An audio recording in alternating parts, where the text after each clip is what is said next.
Ang ganda siguro ng buhay ko ngayon. Masayahin, maraming kaibigan, hindi tulad noon.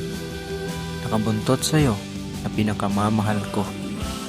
Para bang ako yung aso at ikaw naman yung amo. Ginagawa ko naman lahat ng gustuin mo. Kahit ang pagluhod sa iyong harapan ay gagawin ko. Mahalin mo lang ako. Ngunit mali pala na yung akala ko ay totoo na. Laro-laro lang pala. Ako yung naewan sa ere. Nakalutang, walang maalala. Lumipas na lang ilang taon na para akong tanga. Nakaupo malapit sa bintana. Umiiyak habang pilit siyang inaalala.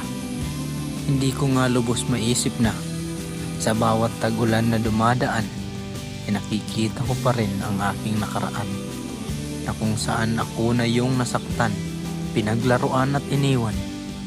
Ako pa yung lumabas na may kasalanan. Iwan ko nga kung bakit ako ganito. Miserable ang buhay, walang kakulay-kulay. Pero kahit na ganun ay naiisip ko pa rin na kahit nagawa mo na yun sa akin, na kaya pa rin kitang patawarin.